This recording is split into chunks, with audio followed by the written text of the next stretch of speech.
So it's interesting to see things coming together. If you're curious as to the future layout, over here on the wall is a posting of kind of generally what we've got a plan to go towards. So I just want to welcome everybody tonight and Happy New Year to everybody. It's pretty incredible to me that it's 2024. December was a very, very fast month for me. I am going to try to push through our meeting notes and get right into our demonstration tonight in consideration of the weather that we've got, so we can get people back on the road tonight pretty quick. But if there are any questions or anything about anything that I'm reading off tonight, hit me up during refreshments and I'll go over them with you, or try to get you more information or point you in the right direction. So let's see. Start off. Welcome to all members and guests, new and old. I see a few new faces. And I see some old faces that I haven't seen for a while. In fact, I haven't seen David in here for so long that I called him Bob when I introduced myself back to him. And it's good to see you all.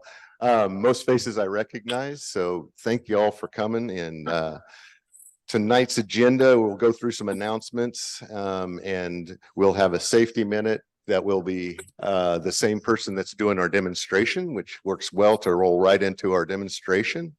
Tonight's demonstration is going to be a demo on turning small wooden bowls, quick turns for things that we might be able to sell in the future through the club. We'll have a short break with refreshments and some fellowship, and I'll try to keep that pretty short, maybe try to hold it to 10 minutes. We'll then draw for our dollar sweepstakes winner for all those who are after that face mask and the finish item there.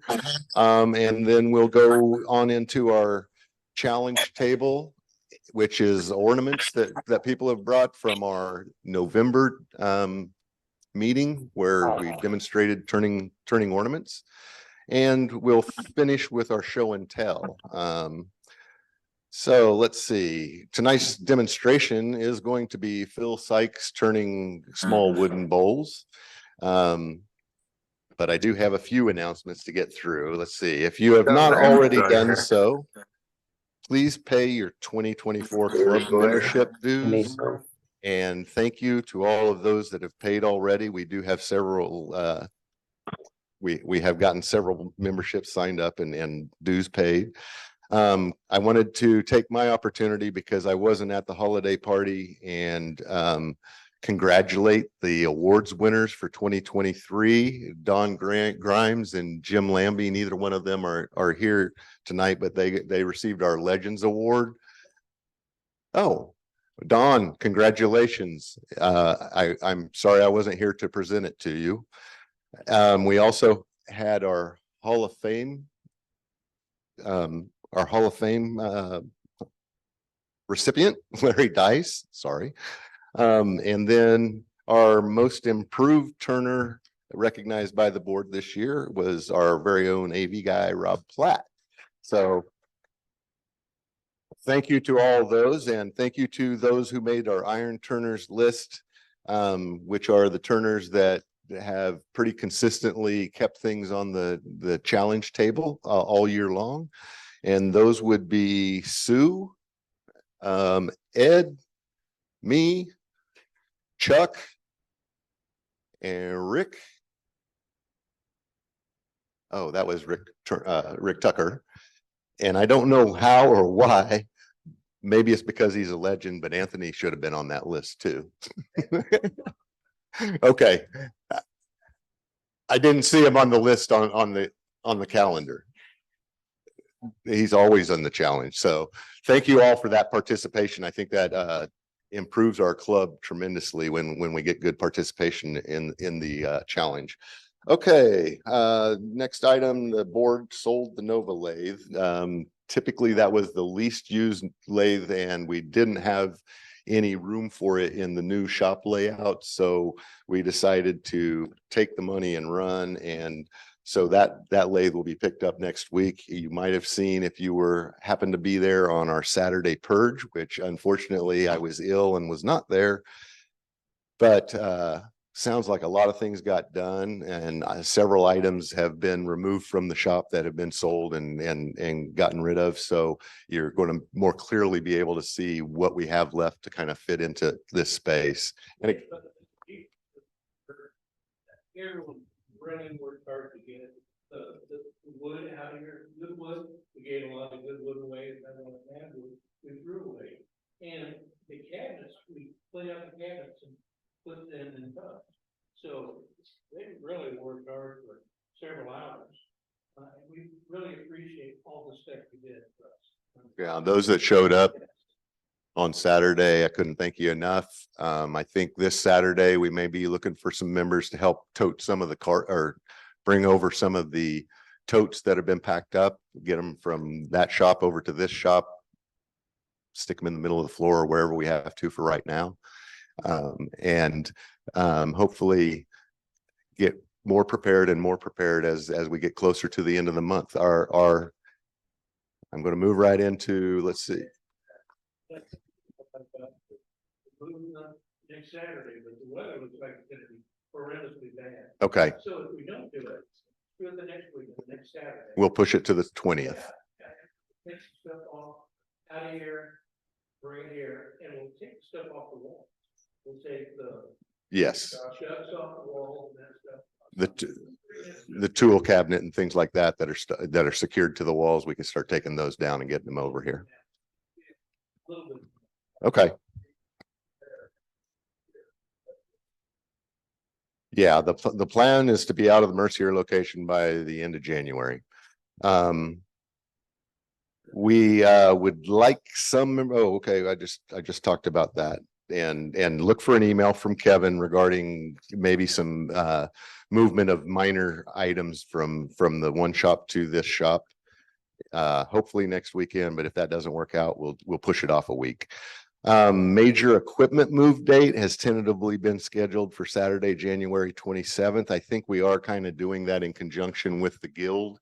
So that may rely a little bit on their scheduling too. We'll have to kind of play that by ear, but they're going to have the truck that we're going to use to drop our big equipment in, and then we'll probably bring some of the smaller stuff in our vehicles as much as we can. The January 27th date will probably be the first date that we won't have open lathe. We'll be functioning the weekend of the 20th. In fact, I'll get down to something that we're planning on that weekend. As you can see, we're pretty raw space. We've got a lot of planning, a lot of activity that has to occur before we can, actually make this fully functional.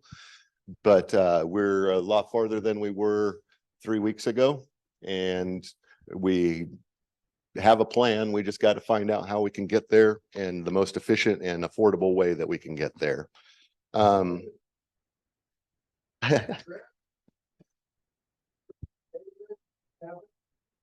Mike, what we did is we opted out of a $20,000, $37,000 professionally poured epoxy floor for our space and opted into the $200 garage floor sealer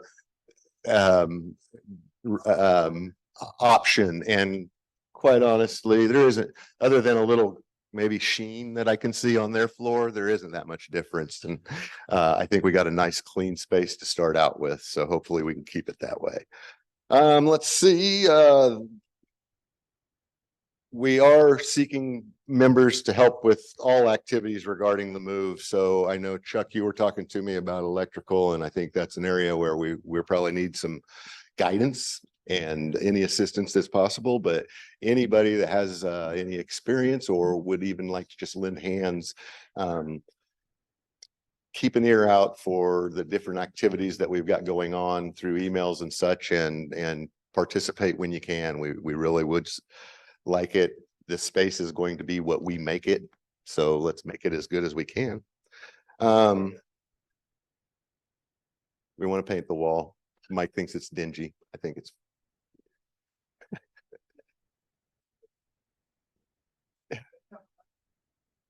black gray on the ceiling here. They have left 15 gallons left over, you could pay the wall, so. How much is left over? Like 15 gallons. Well, you said, No, 35 gallons. Okay.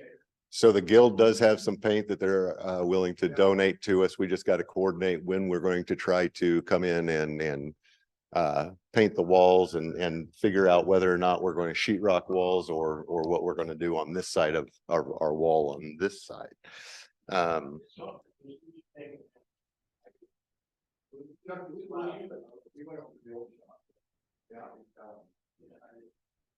And the air line, jobs are gonna be where you indicated on the map there, Chris. Kind of basically 2 on this wall and 2 on that wall. That's what you had said. That's pretty awesome. So the club, actually, I'm gonna skip that note in regards to shop openers because I don't know what to speak of right now with so much stuff up in the air, but we'll be getting back into that and the need for shop openers when we get farther down into the year. Our club is always looking for demonstrators. Mike's been kind of hesitant to line up the calendar yet, not knowing exactly what we had coming on the shop, but keep in mind, he's always looking for ideas. It doesn't have to be next month's demo. So if you've got something that you'd like to plan for or a project that you'd like to demonstrate for everybody, please see Mike and we'll get you scheduled and get you in here in 2024. In regards to open shop, I do know, or I was informed that we currently have an issue with the drill press bed raising and lowering. I think somebody tried to crank it down while it was tightened or vice versa. And so that needs a little bit of work. Don't know when to tell you that it's going to be done, but just be aware that we are aware of it and it's going to have limited use in regards to being able to raise and lower that bed when you're using it. I guess the last note here, please help keep the shop organized and prepare for the move. Again, both shops, we're going to try to, get an organized fashion of moving in here, have a good plan of attack when we come in here and make it the best that we can, right? All right. Upcoming activities and events. So tonight's demonstration on small bull turning is going to be reiterated, I guess, on January 13th and January 20th, Saturday during open shop from 9 a.m. to 12 p.m. We'll be kind of going over the process again. So if you see things tonight, I've asked Phil to kind of push through the demo fairly quickly tonight. But if you see things and you're left with questions, show up at one of those weekends and ask those questions and get some direction on anything that you're not sure of from the demonstration you see tonight, or catch Phil right after the demo. He'll talk through that with you too. Okay, our club will have a lathe room demonstration at the Anita B. Gorman Discovery Center in February at their annual outdoorsman event. I don't think that's the exact name of the event. The Woodsman, Urban Woodsman event. We've done it for 5 years at least now. Probably probably longer now. The volunteers are pretty much in place. I just want you all to know it's Saturday, February 24th. Seems like it starts right around 9 in the morning or something. 10 o'clock in the morning, runs to 2. It's a fun little event to run through some different outdoor activities and see some big sample or examples of things. We just turn tops and turn little miscellaneous things and give them to the kids that are running through there and talk about our club. So it's just kind of a community outreach for us, but it is a fun event. It's a nice, very nice community center that if you have never seen it, you ought to go check it out. It's Anita B. Gorman. It's down near the plaza, just kind of off the plaza a little bit. Troost and Brush Creek. But if you look up Anita B. Gorman, it'll pop up on Google or whatever. They have cooked a beaver. My preference is the maple syrup because they make syrups out of different woods. Sure, that's your place. There you go. Yep, I tried walnut syrup on a pawpaw, I think, last time. So without further ado, I'm going to turn this over to Phil, and he's going to start with a safety minute and explain how he almost burned his shop down and run right into our demonstration. Thank you. Thanks. Thank you, Phil. Is there a power button on this guy? There it is.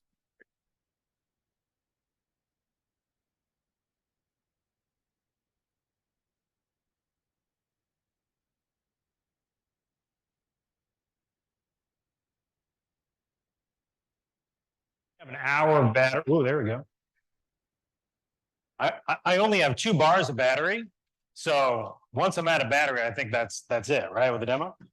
Yeah. We'll see. This is gonna be funny because I have a camera right in front of me and I'm not used to having a camera directly in front of me. So it's gonna be an interesting night. Hey, but I can see myself and I'm in shadow. So all right. Yeah, well, I mean, this is a lot more than I was expecting for tonight. Yeah, so yeah, let's get going. I don't want to spend too much time because of the weather out there, but if you've seen one of my demos before, I talk too much. So I'll try not to talk as much as I can. But before we do that, did you let Anita into the call? Yes. This is streaming all the way to Australia tonight, everybody. So thank you to Instagram and some of those other promotions that we've been doing. We're reaching people all across the globe. So hi, Anita, and everyone else that's either here in Kansas City or not here. Tonight we're going to look at making. Oh, thank you. Tonight we're going to look at making small bowls, and I wasn't paying attention to Chris because he was talking so much. But we're going to be. This is going to be a sales opportunity, a way for us to make money for the club and for you guys to make back.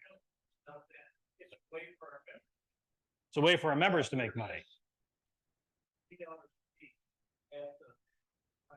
That's $20 goes right back to the members that make. Okay. So it's a way they don't pay for the. Sure. So I hope so. They do the same kind of program in Springfield, and it's been a resounding success for the last 4 or 5 years. Great. They do it at Panera, like twice a year. They have like a $15 and a $25 table, and they just load those tables up with bowls, and by the end of the day, they're all gone. Nice. And yeah, I mean, it's a real popular event, So just to thought this would be a good opportunity to do that. Yeah. To reiterate for the microphone for everybody on Zoom, these bowls are going to be sold and the money is going to go back to the person who's made it, the maker who's made it here. So it's a way for us to make some money and to make some exposure for the club and all that good stuff. There's more information on the website, KCWoodturner.org. And so you can read a little blurb about that. And we're going to be talking more about it. But I wanted to just show these. Kevin made this one right here. I made this one. I have failed to sign mine. So if you don't see anything on the bottom, that's mine. That's my $20. Just make sure you put it in the right bin. Okay, so I'm just going to sign all the bowls. So if you see a bowl with my name on it, it goes to me. But 40 names on this. we didn't make that much money. We only sold 1 bowl. Yeah. So one of the things I'm going to talk about tonight is design. I'm going to pass these around, but what I wanted to point out about Kevin's is that Kevin made a recess to turn his bowl around and get the inside out there. And he left the recess right there. So when we're talking about design, we're talking about quick bowls, as these are small bowls. I'm going to call it like a 20-minute bowl. It's going to take me like an hour to actually make this bowl tonight, hopefully less. But it's a 20-minute bowl. We don't want to spend tons of time on it, but we want to spend a good amount of time to make a quality bowl. So I'll pass these around. You can see mine's from Pearwood and Kevin's is from Shedua. I've never heard of that. that's the easy way.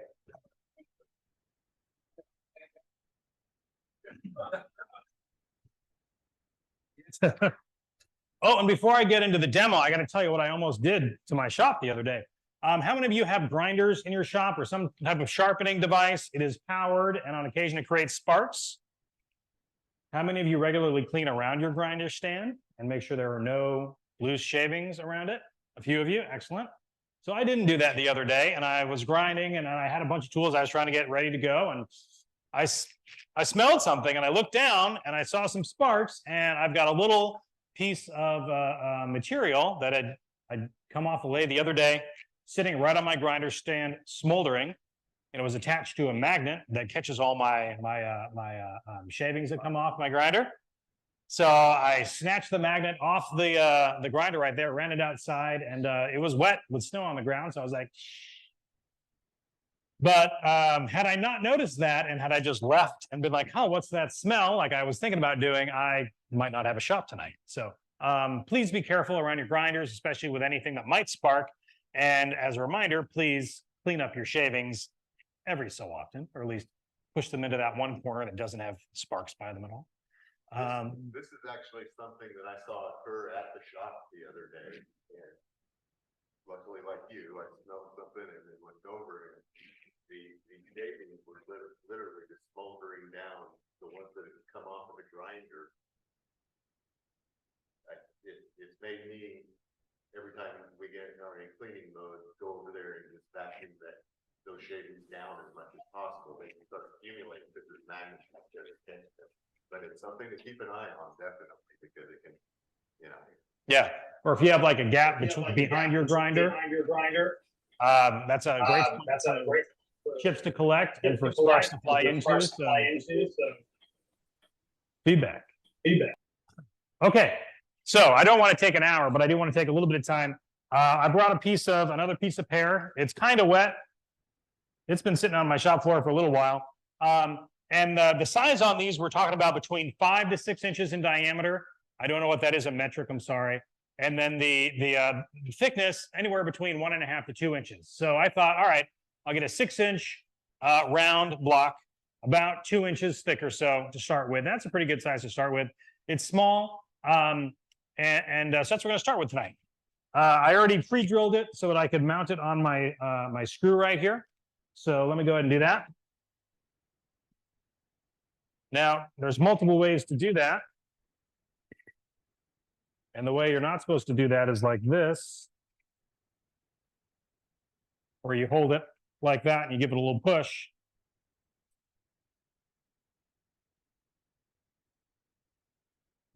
Raffin does it all the time. He does do it all the time. If you watch Richard Raffin on YouTube, that is how he mounts everything to the lathe.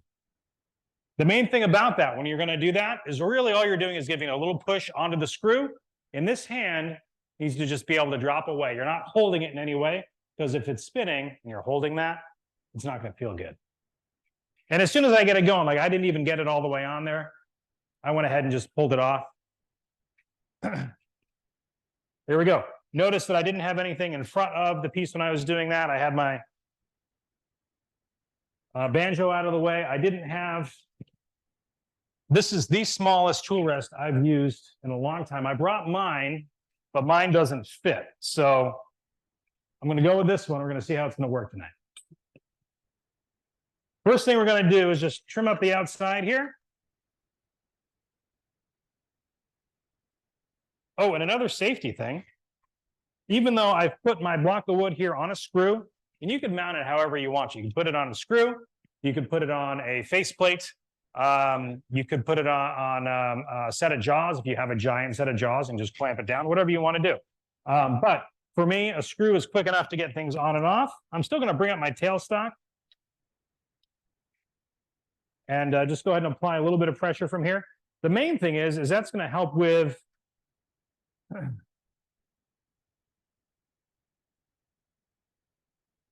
also not used to this lathe. There we go.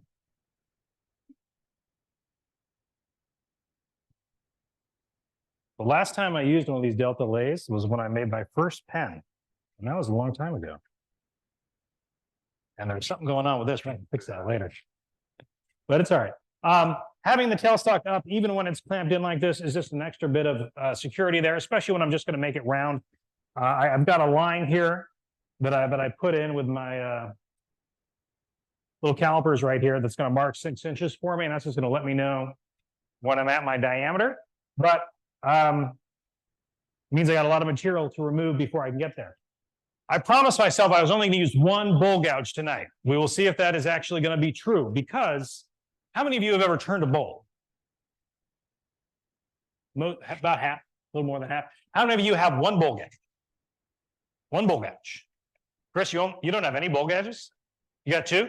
Two bowl gouges? 3, 5, 6, 10? Anybody? Rick? No? Okay, all right. You only use one, Kevin? I just look at, I got 80. I collect them. Yeah, they're fun to collect, as long as you don't get too many of them, and then you're like, oh gosh, what I got to do with all these? I've got bowl gouges for different scenarios, and I do have a couple with me, but this is a 55-degree bevel swept back grind, very similar to like an Irish grind or an Ellsworth grind or a whomever grind. I don't put a name on it anymore. I like around 50 or 55 degrees if I'm going to try to use just a single bowl gouge, because with an open form like this, I can get all the way to the bottom of this bowl gouge. I can get all the way around the sides with it. I can do just about everything I need to do.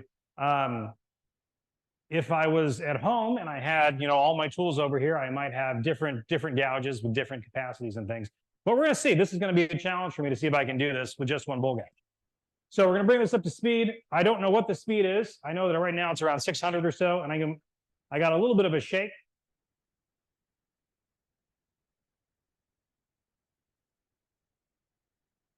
Oh, I should probably tell you where to set your, what's this thing called? Tool rest. There we go. You want to have your tool at about the middle of the rotation there. I'm totally going to drop a tool on the floor tonight.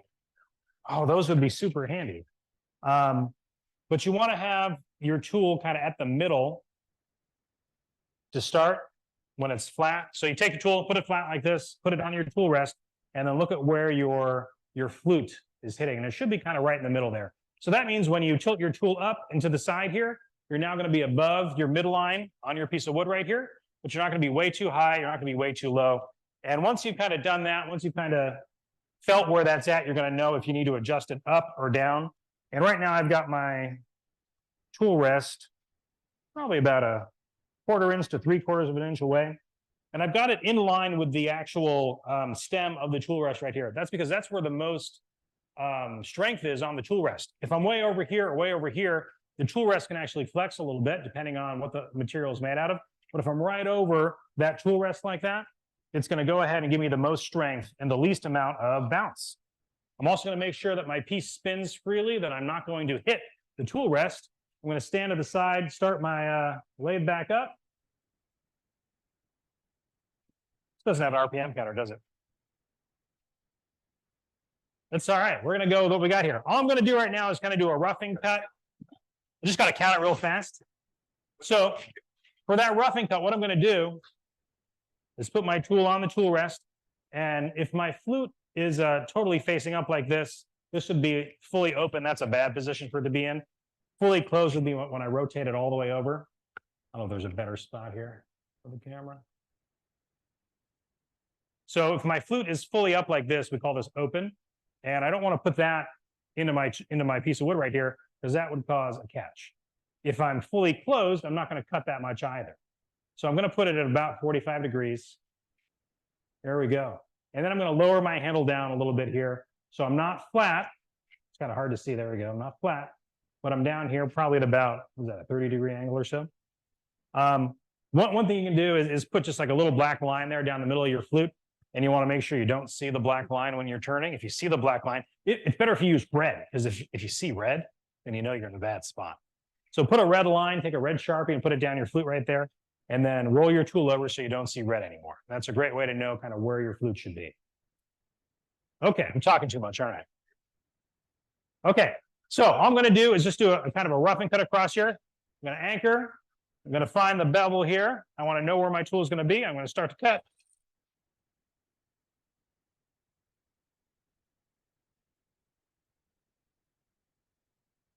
And because my piece isn't fully round, you hear kind of a little bit of a bounce of vibration right there. And I'm going to need to take another couple cuts to get it cleaned up right there.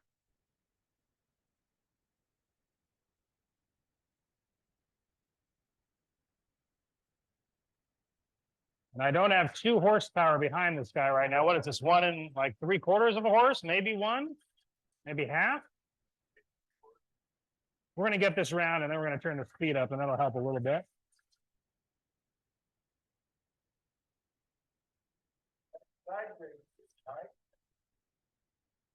What's that, side grain? Side grain. Absolutely, because this is a bowl blank. I didn't even explain that. This is a piece of wood right here, and then right down here on these two sides, top and bottom. This is end grain right here. This is the harder kind of part of your wood here. On the two sides here, front and back, this is the side grain. This is the easier part to cut. So as it's rotating, on every rotation, you're getting end grain, which is hard to cut, side grain, easy, end grain, side grain, end grain. So if you're not careful, if you don't have control over your gouge, that can start to bounce because you're going to run into different kind of tensions of wood right there that are going to push your gouge back and forth. So that's why you always want to anchor your tool down. You want to push it down on the tool rest and then glide your body across to move it through. You don't want to push it into the wood.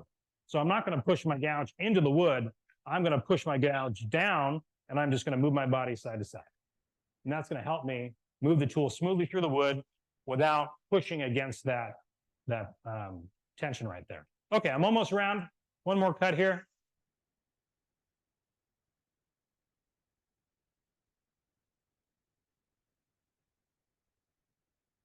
And you can't quite see it, but you can kind of see it, but my bevel of my tool is kind of riding along the piece of wood here now. So this is what we call a push cut.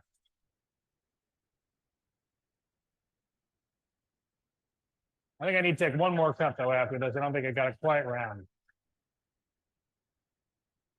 Yeah, you hear that tap? If I put my tool on top, I can hear that tap. So we're gonna take one more cut there.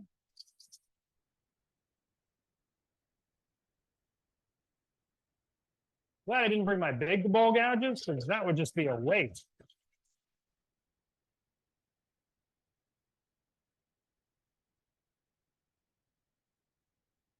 Now I'm going right off the end right here. When you go right off the end, that can tear out some of the grain right here on the end. So when I actually get to my kind of finished area there, we're not going to do that. We're going to come back at it this way. Now, that was the other thing. With a small bowl like this, you don't need a huge gouge unless all you have is 5/8 inch bowl gouges. That's fine. You can make this bowl with a 5/8 inch bowl gouge, but this is a 1/2 inch diameter bowl gouge or 13 millimeter because it came from Europe. And this is the perfect size for this. You don't need anything bigger than that.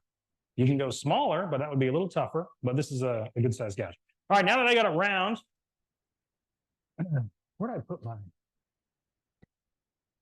cheat sheet? There we go. Ta-da.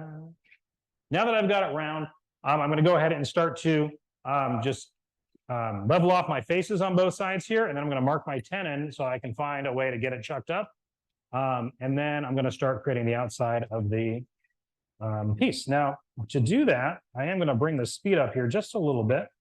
Now that we're round, my lathe is no longer bouncing at all, which is great.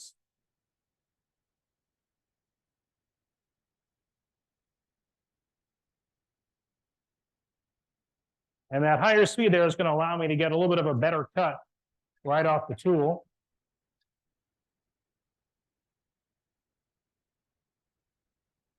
And if I needed to, I could take probably a little bigger cut right now, but we're just going for a nicer finish there.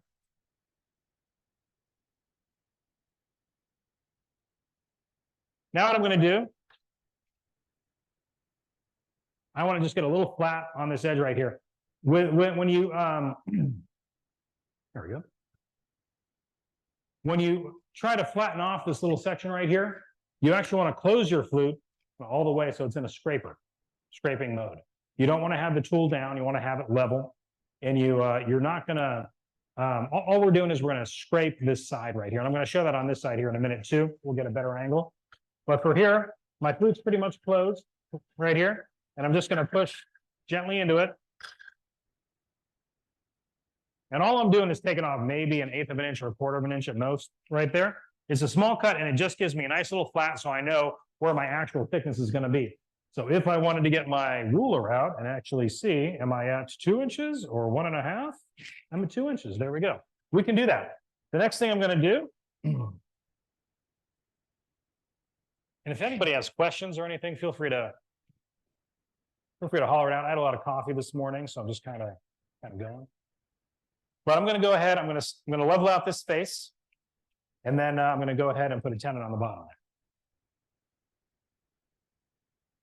So that same cut, it's a scraping cut. I basically have my flute closed almost all the way, about 98 degrees right there. Closed. Percentage, not degrees. And all I'm going to do is take little cuts there, and then as I pull back, I just have a nice little cut. This is going to give me just a generally flat surface. Hey, there's light. I said something right. Now I could have just started to make the bowl here if I wanted to go at a 45. We're going to do that in a minute. First, what I want to do here is get this fully flattened off. Get this little bitty tool rest over here. There we go.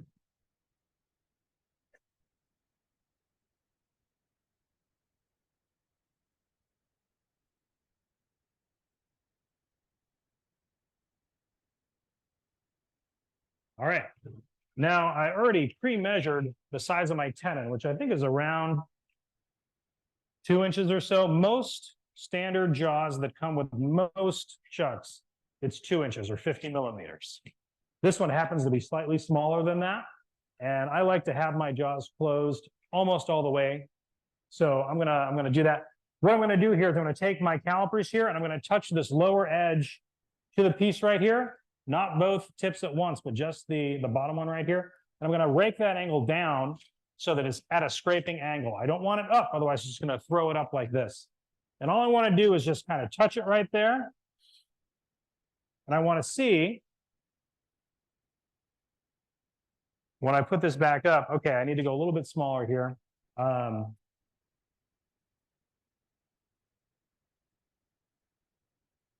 all this is doing is letting me know how big to make my tenon. There we go, that's close enough. So now I've got a mark right here that's gonna tell me what size I want my tenon to be. And so I'm gonna go ahead and remove material on the side here and then make my tenon. So when I do kind of this,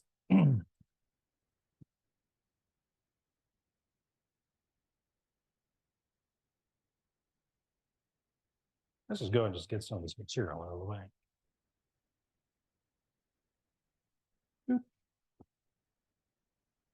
I've got my tool rest at a 45-degree angle now so that I can go at a 45 to the piece here and just remove this angle.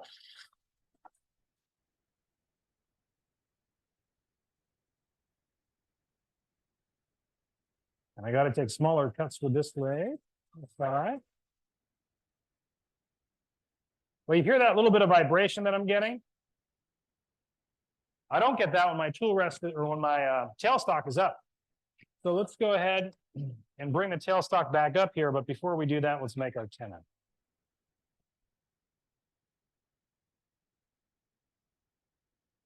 Now, how big does your tenon need to be? How deep does it need to be? Who knows? About 3/8 of an inch. That's a huge tenon on a small bowl. But yeah, 3/8 of an inch or smaller. Because most jaws are about 3/8 of an inch deep. But you don't want this bottom part of your tenon to bottom out in your chuck. If it does, then you're not going to have a stable grab right there. So for this small bowl, I'm going to leave probably around 1/4 of an inch or so for my tenon. And all these cuts right here are just kind of a scraping cut. I'm using my fingers to pull it into the wood. I'm not kind of turning my body into it. And notice that my tool is still kind of parallel or just slightly down.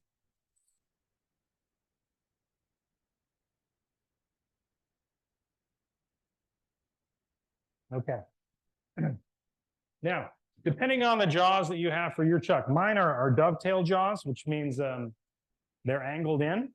And so I want to make that same kind of angle right here on my tenon so that when I cinch my jaws down, it tightens firmly around the whole tenon, not just part of it.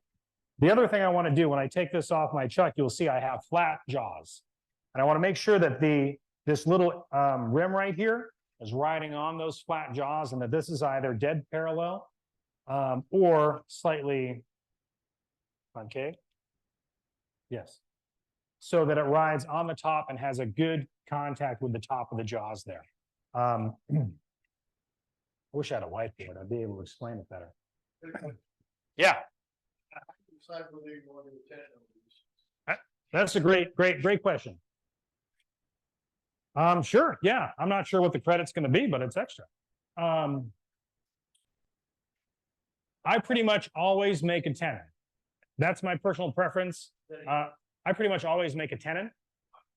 It's my personal preference. I think it is a stronger way to grab onto the material. With a recess, you're pushing the material out. So if you're removing material here and material, and you've got a recess here, and suddenly all you've got is a 1/4 of an inch between you and that recess right there, and you've cranked down that chuck, when you put it on, it's going to go snap.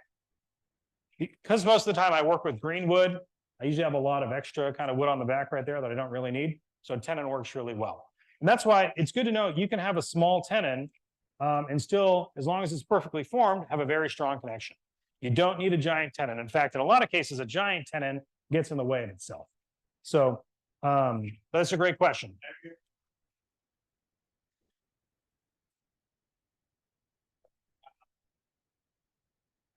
Mentioned the compression. Mhm. On the recess, getting opposite action on the tenon. Mhm. I'm just curious. I have never ripped a tenon off, but I know that many people have. Actually, no, I take it back. I have ripped a tenon off. When I put a glue block onto a bowl one time, it came off the glue block, but that wasn't really the tenon. That was the glue failure. Yeah. I found that my failure was in the structure of the wood. I Mhm. didn't pay attention to the potential ring point that was right where my tenon was, and it just sheared right off the bat. I think that. You notice up on the screen, you really are turning green wood. I really am. Look at that. Wow. What color is my face? I don't even know. Hopefully not green. Yeah. This is not green in real life. It's more of a, I guess so. Yeah. Yeah. Oh, there we go. That's a better color. So to answer that question, I've never severed a tenon before. But people do. It does happen. Usually that's because the tenon is not formed well itself, or it's in a bad piece of wood to start with. So you always want to make sure the wood you're starting with is good wood. John Jordan had a really great quote of saying, only turn good wood. I think he used some different colorful words about it. Don't use other wood. But the idea is that there's generally enough wood out there that if you've got a bad piece of wood, don't bother turning it. Bother turning that good piece of wood that you have available. Especially if there are cracks, if there's any kind of ring shake. Those are things we talked about in the past that you should be looking for whenever you're looking at a piece. And in fact, the reason why I put this piece of material on this way is because this is the center of the tree right here. And that's where we might have some cracking from the pit. So I put it on this way, and I didn't even tell you, I'm sorry. So that if there was any cracking from the pith going on right here, I could eliminate that before I put my tenon on. And those little minute cracks do make a big difference. In fact, I should have brought it tonight. I've got a bowl that I turned that had a few cracks on the edge, but it was the only piece of wood I had. It was for another demo I was doing, and I had to do it, because you always have to do it. But I had to tell them as I was doing it, the reason why I'm getting this vibration is because there's those little fine hairline cracks in there. And it's just on a little section on the outside right here. But that flex right there was creating vibration in the piece against my tool. So even those fine little cracks, if you're hearing vibration or you're hearing something odd, look at your piece of wood. See if you develop a crack or something, or if you didn't notice something before that could be causing that as well. Besides a dull tool or bad tool control or whatever it might be. Or when the whole group that's turning with you looks over, takes it down, and you're like, something. There we go. I think that was the quote. Something like that. I got to get a t-shirt with that on it. But any other questions about tenons? There's a tenon. This would be a great thing to talk about. If you come on one of the Saturdays, look at tenons. That's a really good thing to look at somebody with, because it is one of those things that once you learn how to do it, it's pretty easy to do. It makes sense. But if you're just doing it in trial and error, you might have some things flying off tenons. Yeah. You make it a little bit bigger forward. Is that true? But then you're going to have this big chunky base to it, Mike. I mean, why would you want a 1-inch base bowl? Some people think that. Oh, yeah. Because, yeah, if you look at your jaws, usually on the outside of the jaw, you actually technically have more space than you do on the inside of the jaw.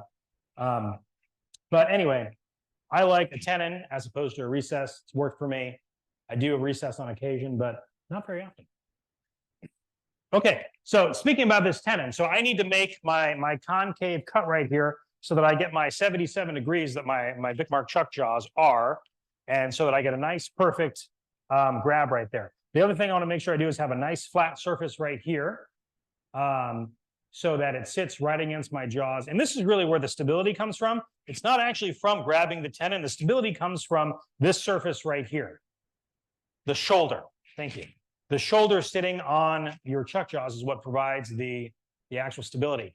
In fact, there's like even a hair or a sheet of paper can fit through there, and you put it on, you're going to get some vibration, even on a small piece like this.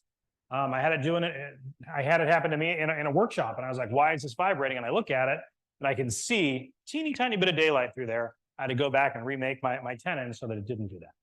To do that, I'm going to pick up another gouge. It's not a bull gouge, it's a spindle gouge. And I like to do this with a spindle gouge because it's got a much more severe angle, about a 35-degree angle on it. It's hard to really see with this picture right here. There we go. We got about a 35-degree angle right here. And then I've removed a bunch of steel underneath it. This is a detail gouge. There's a nice hefty piece of steel here. It's only a 3/8 inch tool, so it's still pretty small, but it'll get nice in that corner. So I'm going to cut down towards my piece right here. And I can actually ride the bevel right here on the edge until I see that cut start to form. And then I'm going to go ahead and go down. If you take your time with that, slow ends up being a lot faster than fast, and suddenly your tenon's like this big and it's not going to fit anything. But if you take it nice and easy, you get a nice smooth, and I'm going to guess that looks about right to me. And then the other thing I'm going to do is come across here and try to smooth out and make sure I got a nice flat surface right here on the shoulder. And when I do this, I'm going to support my tool down and also from the back so it doesn't kick back at me. If you're going to start this cut on the outside of the shoulder, it'll try to push back. And the other thing is because I'm coming at the piece, it might be hard to see, but it's kind of creating this little bit of swarf. Is swarf a word? I just heard it. Swarf is a word, right? I don't know if I'm using it in the right context, but it creates this little bit of dangling material here. It's hard to see on the camera right here, but just believe me that it's there. But that's because I'm going across the grain here in a direction that it doesn't generally want to go and creates that little bit of swarf. Now, when I get right to the corner, it's going to pop right off. There we go. And the other thing you want to make sure is that you do have a nice corner in there and that there isn't a little bump, because when your jaws go to collapse in, if they're right in that corner right there, but there's more material, it's not going to sit right. So I want to check to make sure that I am either super flat or just a little bit concave.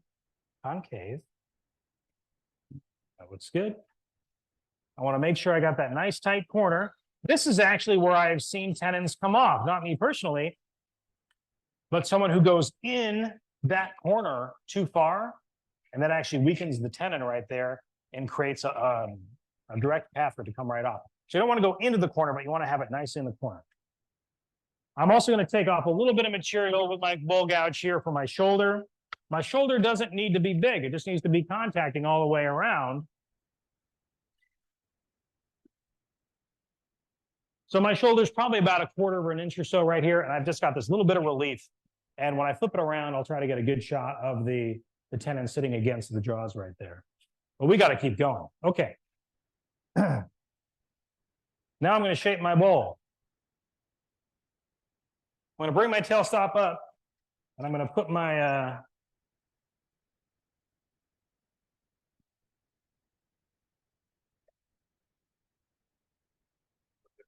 yeah, it slips a little bit.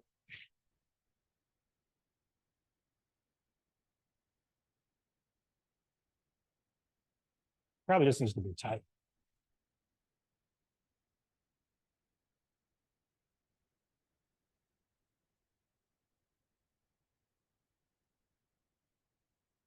All right, is this good?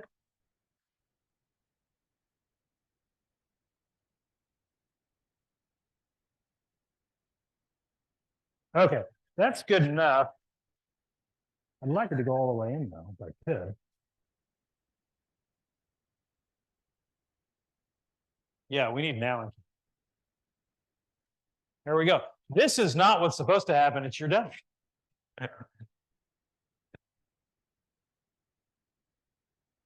Yeah, loose that screw. Oh, there it goes. It is a flat down there. The reason why I'm putting my tailstock back in the center right here is so that when I reverse it later on to remove the tenon, I know where the center is and I know how to realign it back up. It's not perfect science, but it's close enough. Theoretically, it works. It is better than guessing, yeah.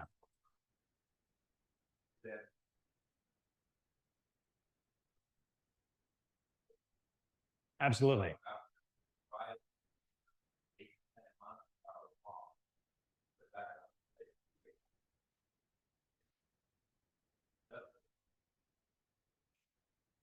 Yeah, Rick's mentioning if you're working with green wood and you're going to do a twice turn piece where you rough it and then store it so it can dry for a couple of months or years or decades, depending on how long it's going to sit there. When you put it back on the lathe, your tenon's going to have gone into an oval shape. So you want to know where that center is. If you've taken it perfectly out of the log, it'll line up perfectly, or you might have to adjust it a little bit, but that gives you a really good target there to hit. I've locked down that for right now. So if we find an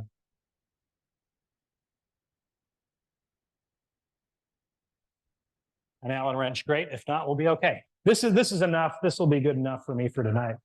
So we're going to go ahead and make a bowl. So I'm going to go back to my push cut, but now instead of going just side to side, I actually have to kind of shift my body around. Hey, you can kind of see that on the video. Nice. So I'm going to start over here. I'm still kind of doing a push cut. I've got my gouge turned down at about, 45-ish degrees. I'm going to bring it up and I'm going to gently start that cut and then shift my body around. And as I shift my body around, it starts to make a rounded shape. There we go.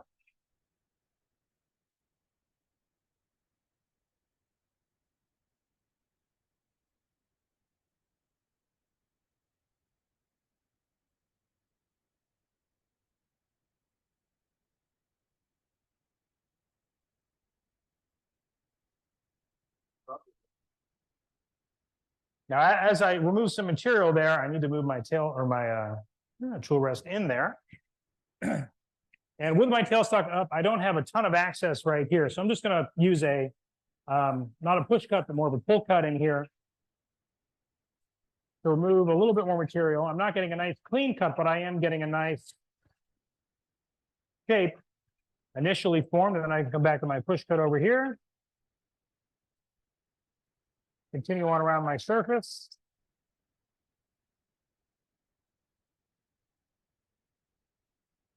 One of the things I forgot to mention too is that for the base of my piece, the rule of thumb is that your base wants to be about 1/3 of the total diameter. So if I've got a piece that's 6 inches in diameter, I want to have a base that's going to be around 2 inches. Does it need to be exactly 2 inches? No. Does it going to be larger than 2 inches? Sure. And depending on the purpose of that bowl, let's say it's for dropping keys or change or something, a wider base might be better for you so that you can so that it has a bit more stability.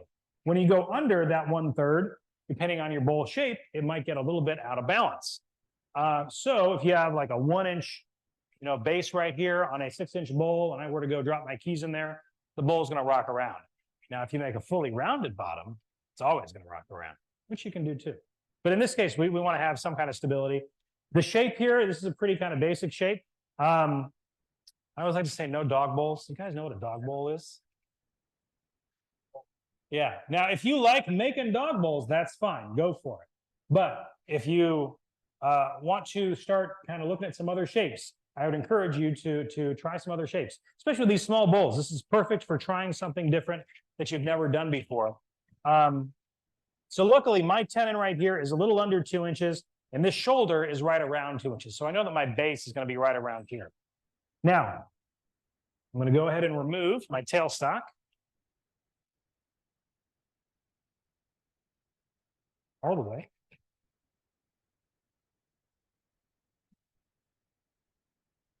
So I've got my little hole right here, and this is going to help me line it up later on. But now this is going to give me room to go all the way around the bowl from start to finish.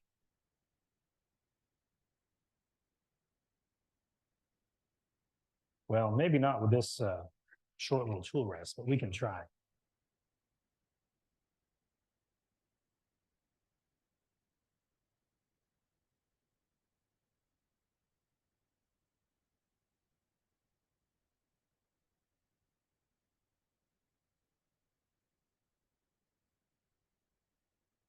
I've got my hand underneath, but I'm pulling down on my tool so it's in the tool rest. I'm not pushing my tool, but I'm shifting my body weight. I'm moving my back hand around here, which is letting me get all the way around. Pretty good. Chris, want to come feel that real quick?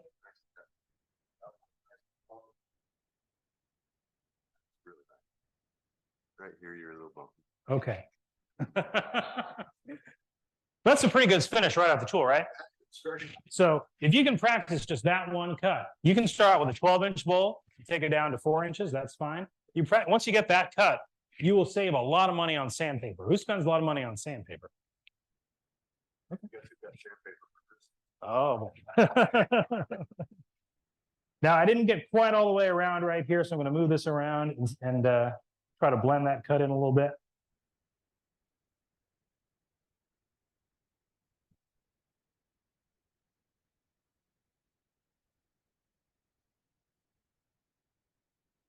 And blending the cut can always be a little bit of a trick, because you got to kind of pick the cut up and then keep going around with whatever shape you already had going on there. And it doesn't always work great. Yeah, there's a couple little bumps right there. There's a few bumps right there. So what we can do now is we can smooth it out by using a shear scrape.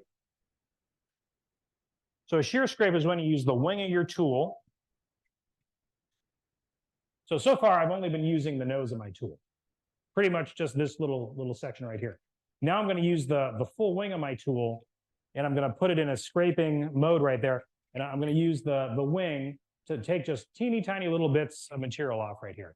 So I'm going to drop the handle super low, okay? So you essentially have your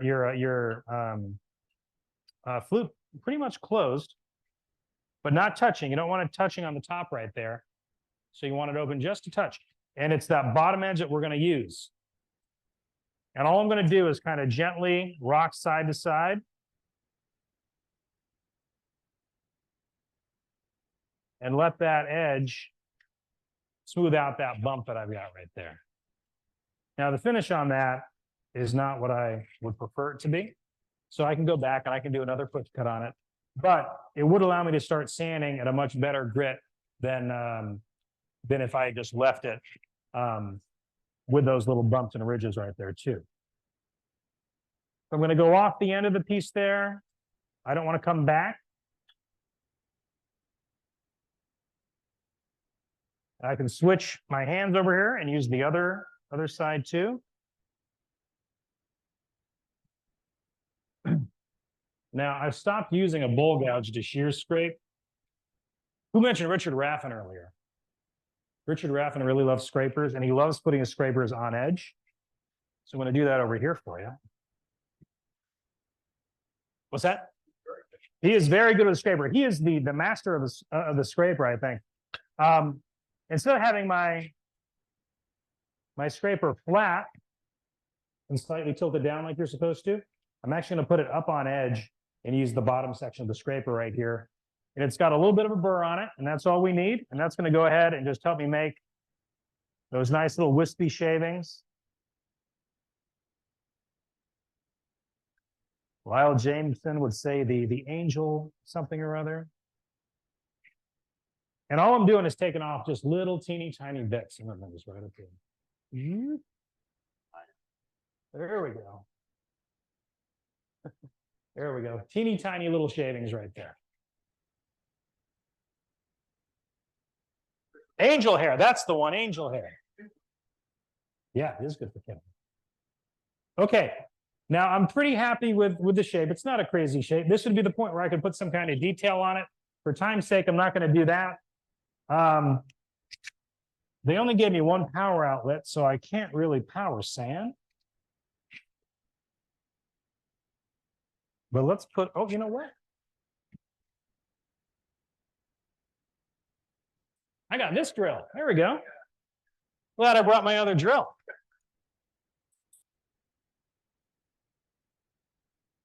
Now, depending on how well you've done that push cut around the edge right there, or done that little bit of shear scraping, you know, you can start with a higher grit of sandpaper than you might if you just left those lines there. If you left the lines there, you might have to start more around like 80, you know, grit. This is a 220 pad.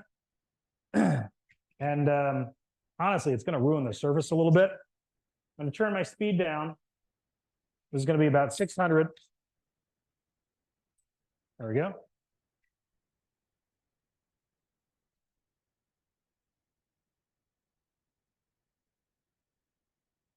And I usually only power sand with my lowest grit or two. Because I found when I power sanded with all the grits that I had little swirl marks in my bowls, which I did not like. So instead of making swirl marks, I just make straight lines. I take my pad right back off here. You can reverse it if you want to.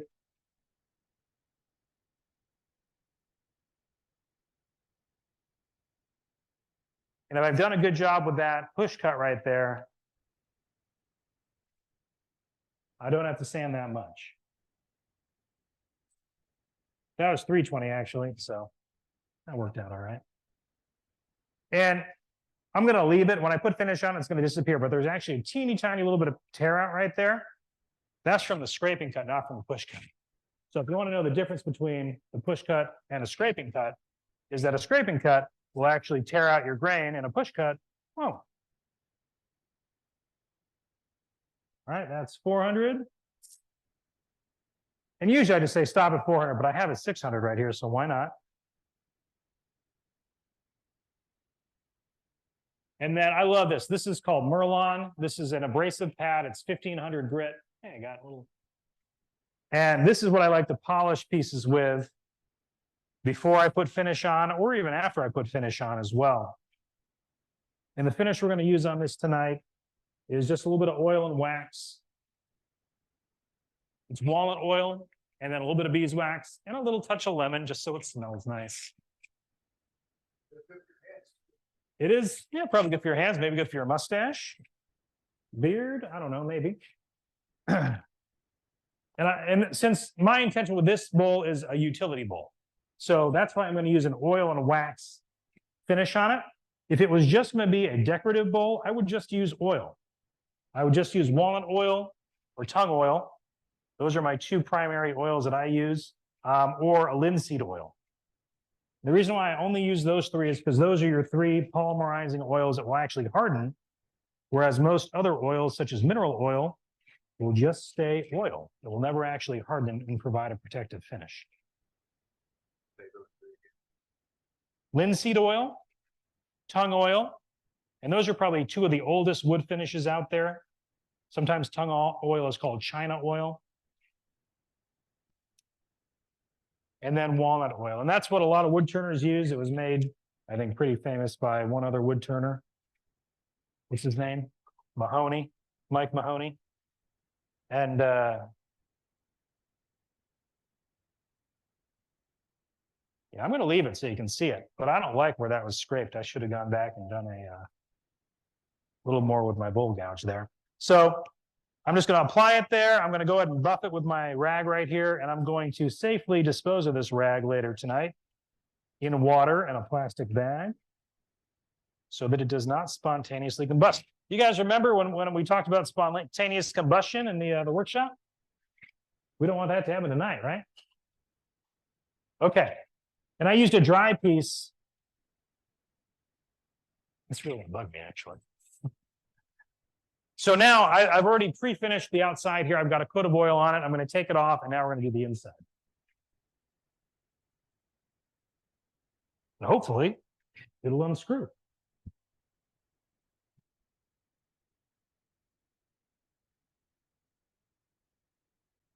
or not.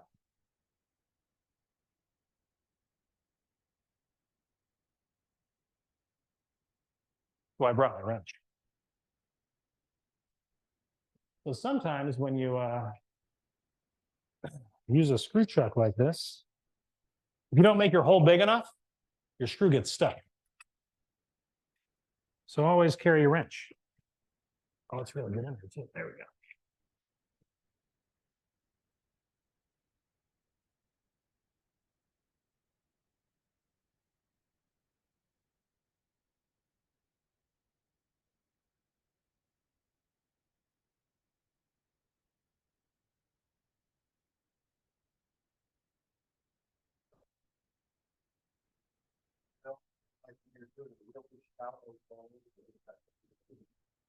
I meant to bring a spacer tonight because with these bowls, you're kind of pushing it on your depth.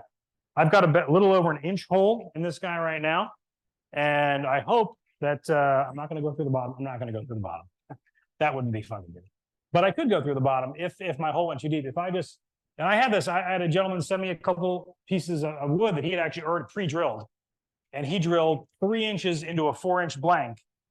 And I was like, well, it's going to be fine, but we're not going to get any other material out of this. I was going to try to core it out and this and that, but it wasn't going to work out.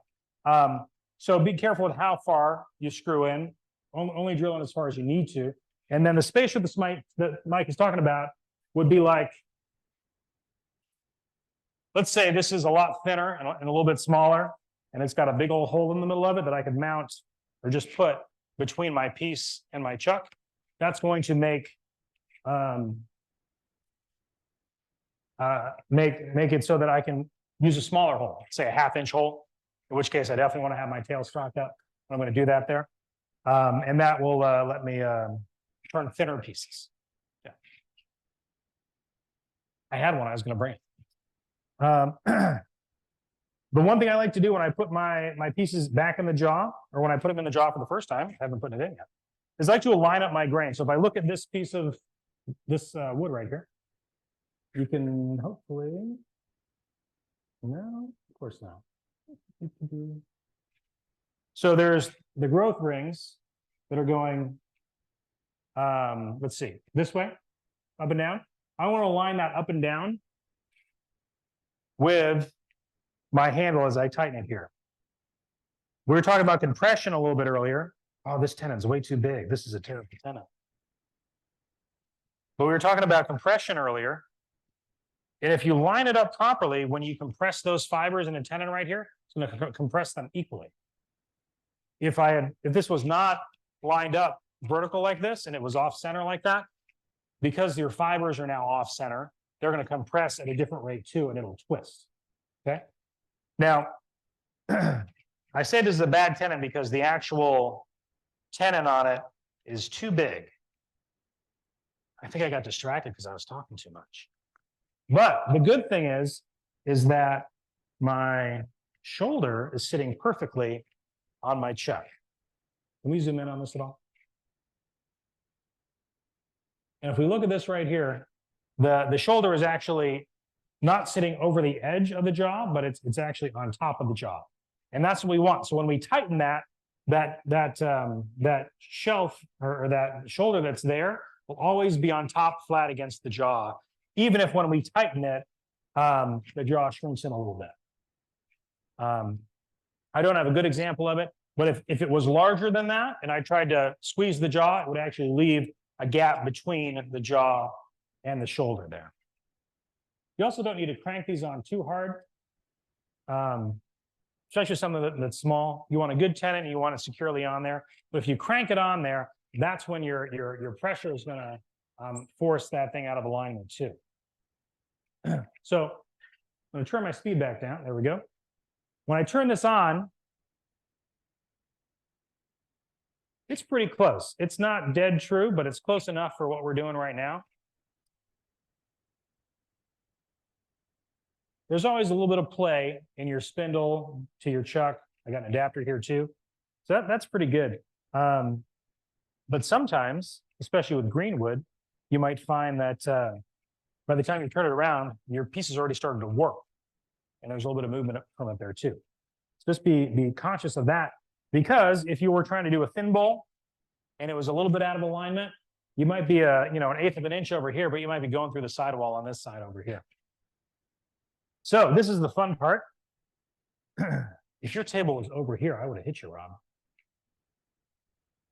I've done it so far. I've only used one bowl gouge. I'm pretty proud of myself. We're going to hollow this out. And the way that we're going to do that, this is the awkward part with a 55-degree bevel angle, or if you have like a 60, is I actually have to have my hand all the way over here to start my cut. And I start my cut with the flute is basically almost closed again, about 99% closed. And that's going to, I'll just show you.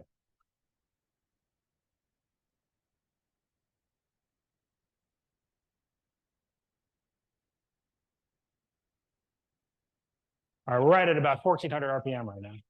I counted. Whoop.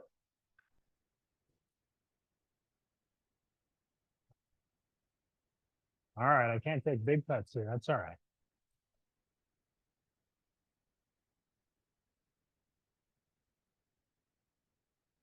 Make sure everything's tight. So I actually did it right when I brought my tool up. If I bring my tool up and it is, you see it kind of push that way. You're on the overhead there? Yeah, perfect.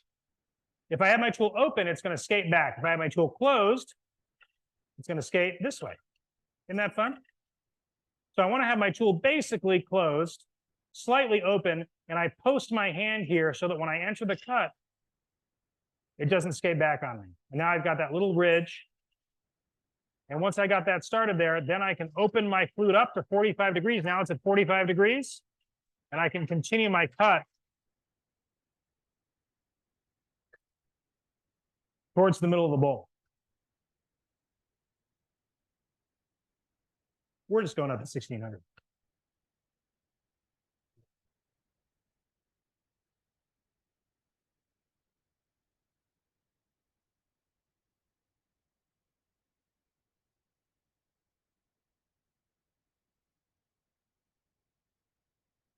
So I'm just going to remove all this material.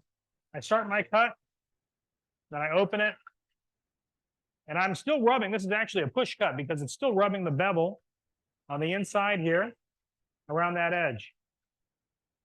Something's loose over here, getting a little bit of vibration from me.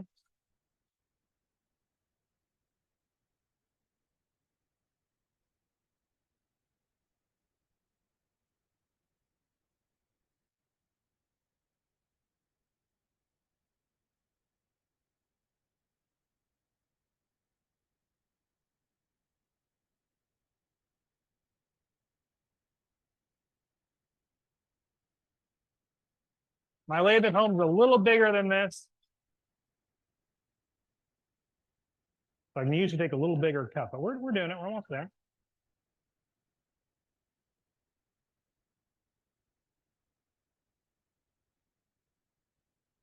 I don't want to spend too much more time. Does anybody have questions on hollowing out here?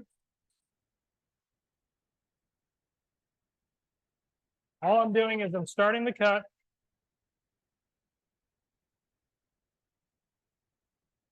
No, the chuck's good. It's the cover over here. It's the cover. One thing I've always told people at this point in turning a bowl is you are duplicating the same cut over and over. It's a great way that you're starting to turn bowls. It's a great practice cut to really focus on, that overall cut. One long continuous, yeah, that way you can eliminate a lot of the problems. And that's what we're going to try to do tonight. I'm going to try not to pull out a scraper to get the inside there. But it is a pretty big motion. You got to swing your tool all the way around and point your the bevel of your tool towards the middle. And I have a little hole here. That's my screw hole. Getting down to it.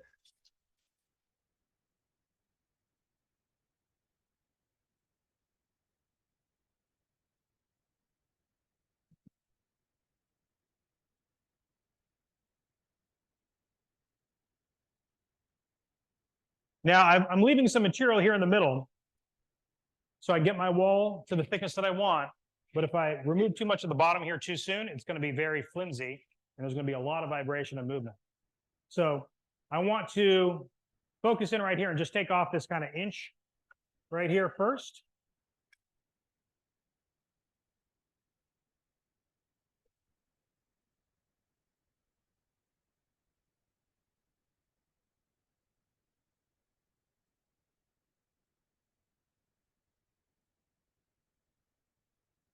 With a small bowl like this, I like to have it nice and thin, kind of right in here where you pick it up, and then a little heavier at the bottom. I'm going to take one more cut here, I think.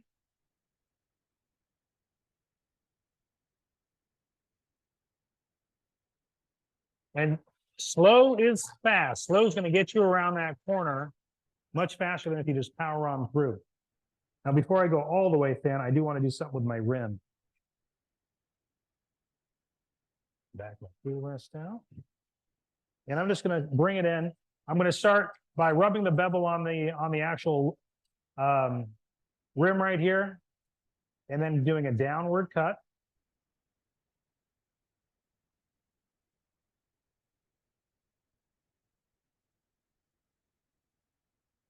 Okay. And then I'm actually going to come back the other way to do the other side. So I'm going to rub that bevel first, find the edge. Oop.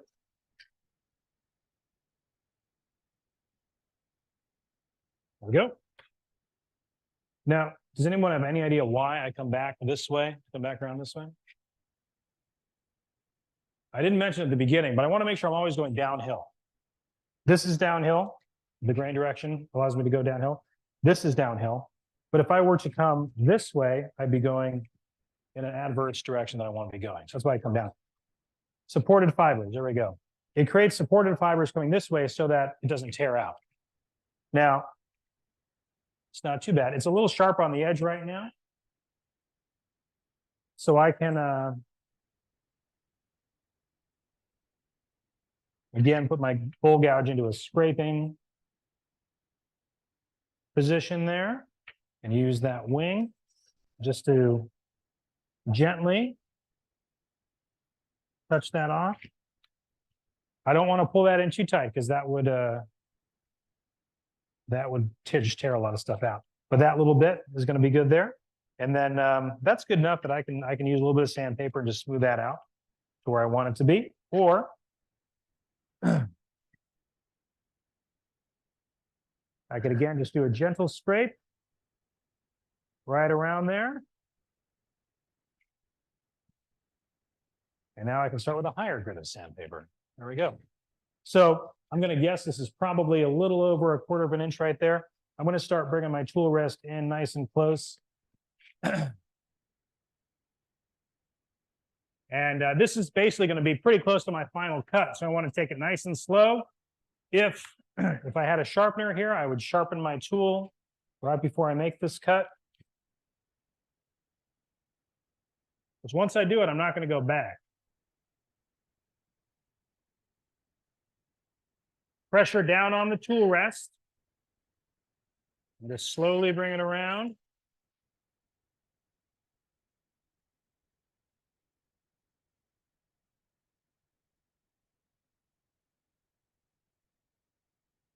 One more.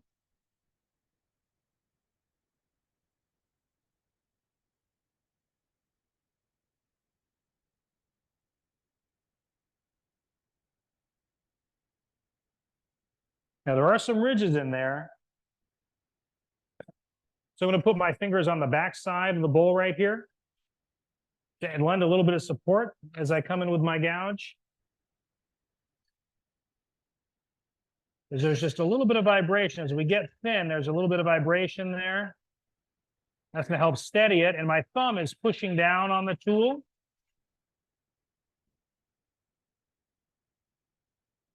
And with these small bowls, it's really tough. I got a big gouge in a small bowl. I'm probably just going to use a scraper there in just a minute. But I want to remove the rest of this material here.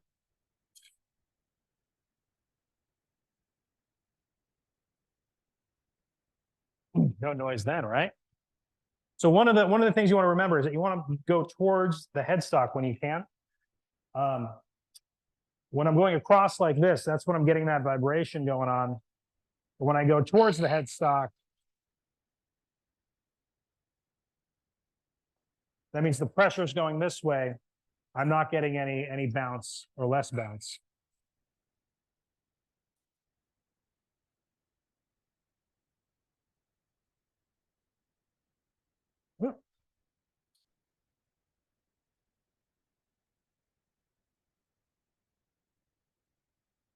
Woo. That's a nice piece of paper. There we go. Now I can feel about how thick I am right here without any calipers. I still have a little ways to go. I want to get this turned around so you can see how to take it off. Don't keep your mouth open while you turn.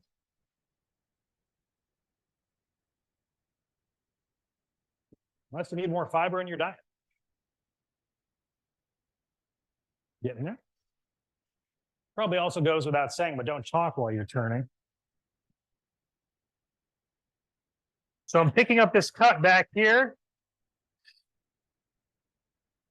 And I'm bringing this tool all the way around.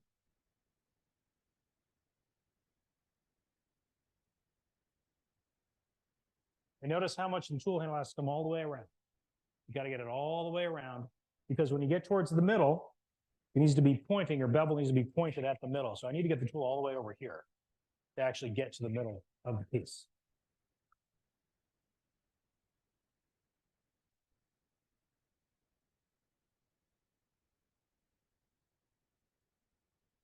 And I'm kind of leaving this middle section here until I find my thickness that I'm going for. I'm going to bring this teeny tiny little tool rest in. It's worked so far. A bigger bowl would not work.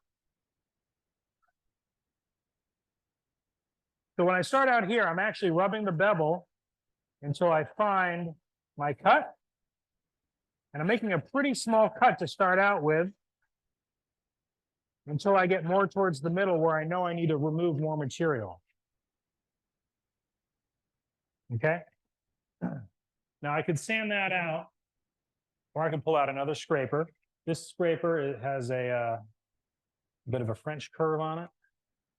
Nice rounded edge right here. And what I'm going to do is raise my tool rest up so that I can point this down. You always need to angle the scraper down. And then I'm going to put my hand on the back here like I did. Try to get rid of these little ridges that we have from the bowl gouge. What happens with the bowl gouge is that the back of the bevel pushes against the bowl and leaves those little ridges in there. So this little guy here can safely remove those little ridges without having to use that 80 grit sandpaper. It's pretty good.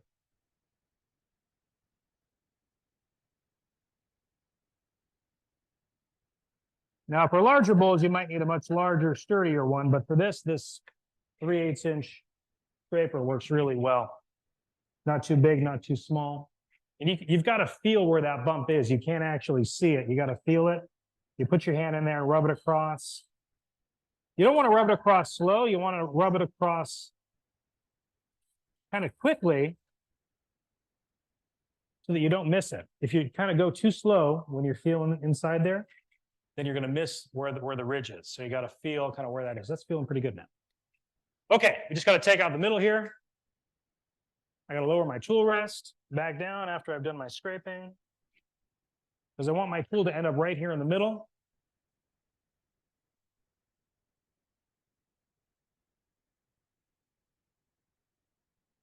And it's just practicing that cut, like Mike was saying,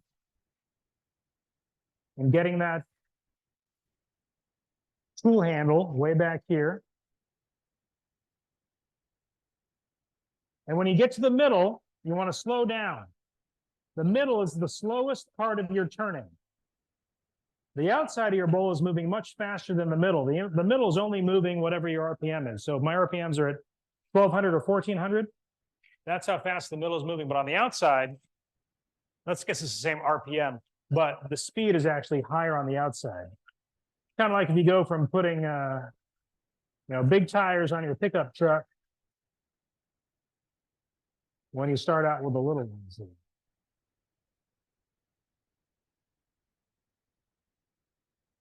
Now, if I go too fast through the middle, it's going to just tear out. So I don't want to tear it out. I want to go nice and slow through there. One more cut.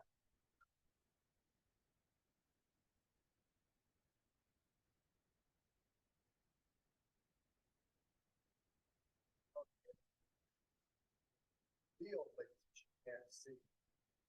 It's really true. You can really, your hand can really feel those things. You can't see them at all, or you can't really recognize them, but your hand can feel where they're at. Now there's just a little bit of a nib right there in the middle, and that's just going to come out real fast with my 320. Any questions on hollowing out the inside of a bowl? I know I kind of went through it quick, but we got to wrap up here.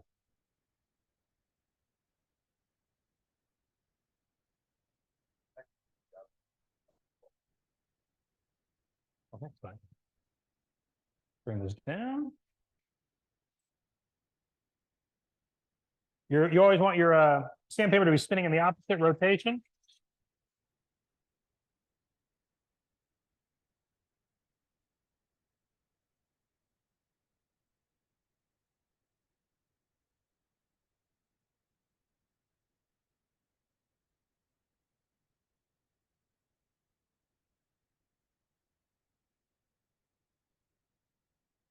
Now, in just a second, I'm going to take this off the chuck. I'm going to put it on backwards, and I'm going to take the tenon off, and then I think we're going to be done. Unless anyone else wants to see anything else with a little bowl real quick.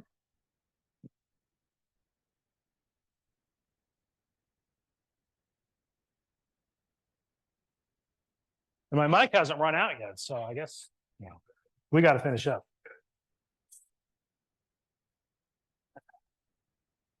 So on these bowl turning days, hopefully there'll be a few people who have turned a few bowls or a few hundred bowls or a few thousand. And then if you're new and you haven't turned that many bowls, if you've only turned a handful or none at all, we can help you turn a bowl, whether it's your first bowl or your 100th bowl.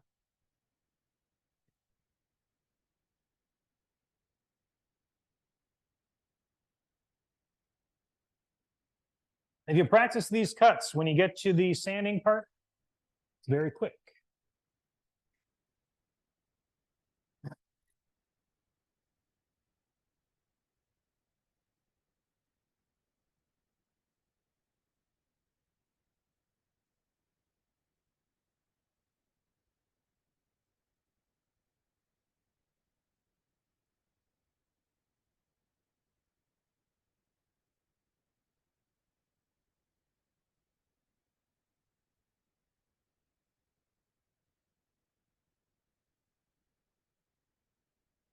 To reverse this, who has a vacuum chuck? Anybody? Anybody? A couple people? So pretty much nobody has a vacuum chuck, which is pretty normal because a vacuum chuck is an investment. So instead, I just have a little piece of sacrificial wood in here. I want to make sure that it's flat.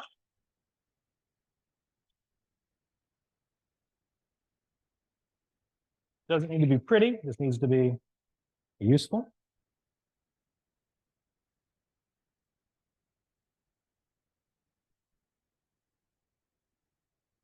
And I used to have one that I had on a screw chuck or faceplate. So I would not have to check it all the time. But if I'm putting it in a chuck like this or on a new lathe, I'm going to have to recheck to make sure that this is round.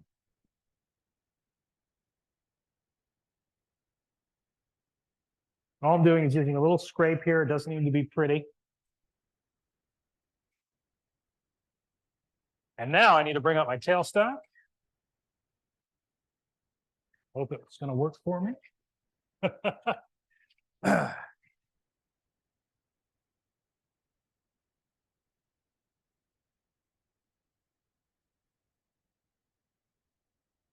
Yep. And this is just a little piece of craft foam. You can get it about any craft store. You can also use liners from shelf liners. Although some shelf liners I've found will leave a little bit of a line. So you want to be a little careful with that. But all this does is give that a little bit of pressure to spin, because this is just a pressure block is what we made here.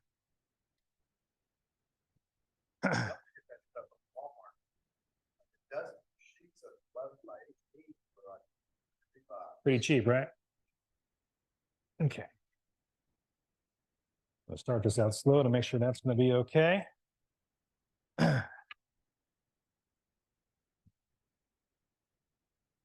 Okay.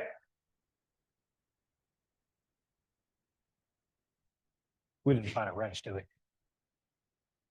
Oh, you know we got them. I knew I was going to bring this for a reason.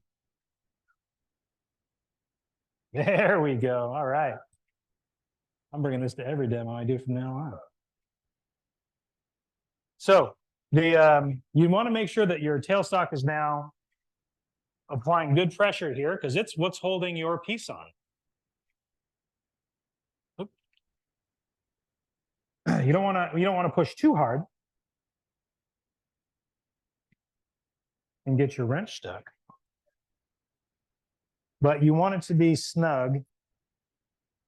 You don't want it to deform your piece. If you go really thin on your walls and you push too hard, it's going to deform your piece. But now it should be running pretty true. It's good enough.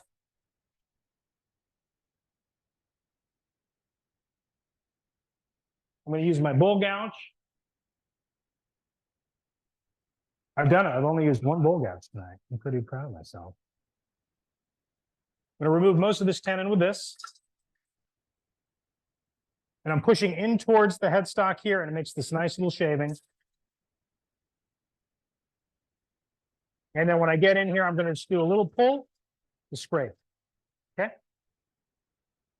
And I'm going to make it a little bit concave.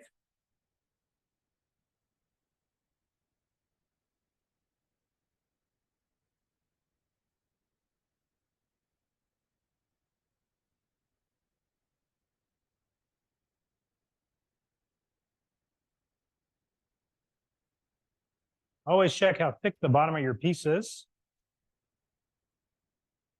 before you put it back on, to make sure you've got enough material there. And I like to come in with the spindle gouge. Again, the little 3/8 spindle gouge here at the end. Try to get a nice clean cut.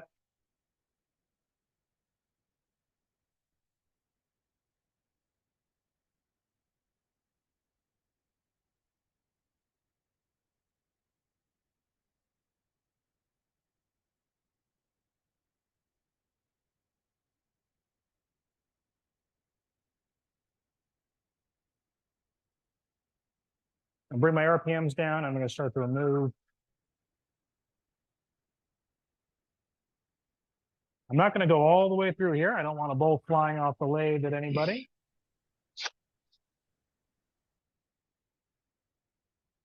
I just want to remove enough that I can then take my saw,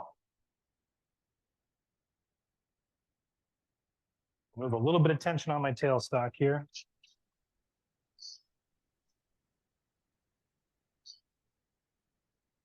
I just have a little flexible saw. Careful not to cut the bottom of your brand new piece you just made there. Also, don't cut into your tool rest.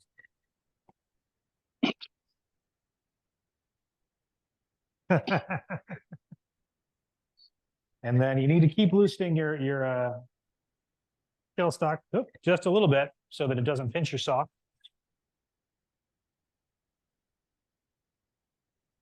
You could also do this off the lathe.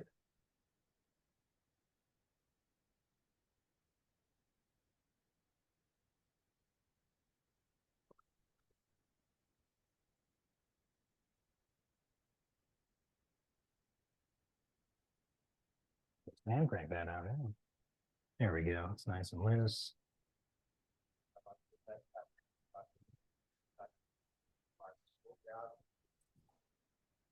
Uh-huh. Ripped right out. So you're left with a little nub there on the bottom if you're using this technique. This is a really small hook knife. The reason why I use a hook knife and not a straight knife is that with a straight knife, you end up cutting up the rim, but with a hook knife, you can remove this little nubbin. You can even make a little design with it too. You want to go across the grain. That's going to cut smoother than, of course, if you're cutting into end grain. And then I just take a little bit of sandpaper either on my drill and power sand it out, or just hand sand it out, depending on how well I've done. But you guys don't need to watch me take the bottom off this thing. Any questions? On this one, I'll probably put, at least 2 or 3. And I want to, if I have the time, I'd even let it sit for about a month to really let that oil cure before I put it into use. But it can be used, right away. You can put a coat of oil on there and it can be used right away. The walnut oil and the wax that I'm using is perfectly food safe. And usually walnut oil, tongue oil, and linseed oil take about a month to really fully cure. They'll dry pretty quick. Within an hour, if you put a thin coat on there, or the next day. But it doesn't fully harden and cure for about 30 days. What about you, Rick? What would you put on?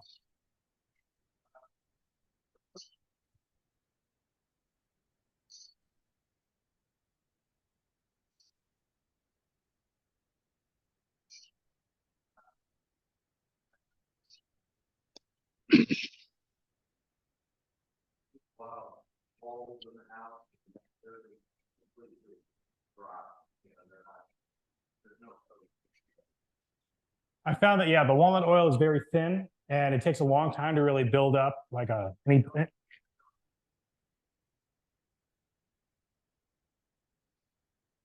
uh-huh.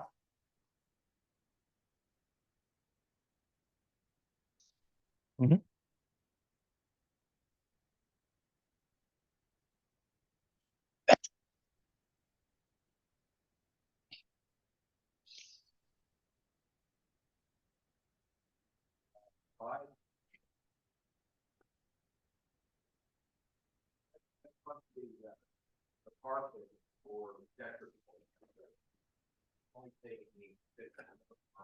And that's a CA glue, right?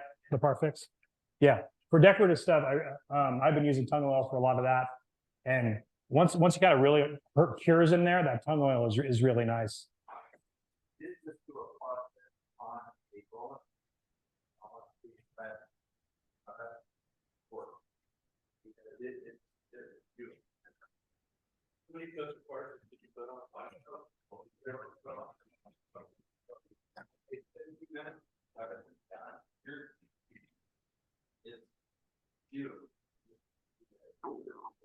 Yeah. Mike? I tried recently and absolutely fell in love with it. It's stuff called Tried and True. That is incredible. It's polymerized linseed oil and beeswax. Yep. It's real thick. I got like a pint of it. Mm-hmm. It's like $30, but it lasts forever. You put just a little bit on, Mm-hmm. and you rub it on, leave it on there for 60 minutes for an hour, and then just wipe it dry. And the stuff is unbelievable. Yeah, I really like Tried and True because it's I think a little thicker than walnut oil, not quite as thick as tongue oil, but makes a really nice finish. And Tried and True has a couple different formulations. They have a resin in one of them that I like to use on pens. It takes a lot of coats. You gotta let it cure, but it makes a really robust pen finish that's a lot nicer than a lot of the shellacs or things out there. Yeah. Okay. Yeah. Any other questions about bowls? You can ask me later.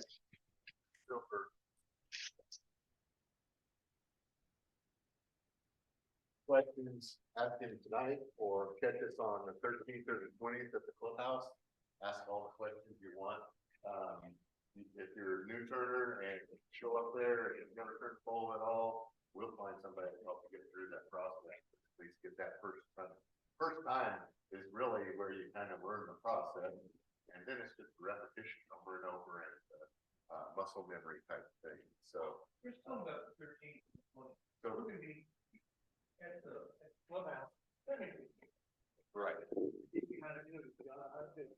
We're gonna show you.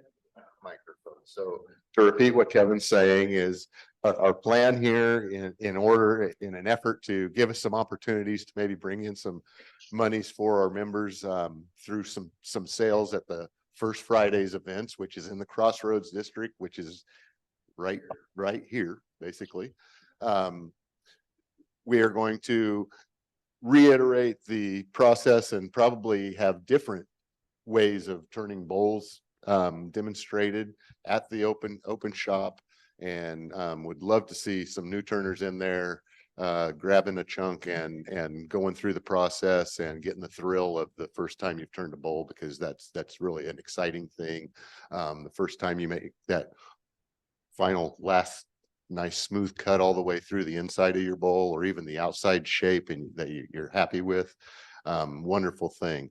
So moving right along, Phil, again, thank you for your time and your demonstration, but we're going to take a 10-minute, let's make it 5-minute, and I'll start the challenge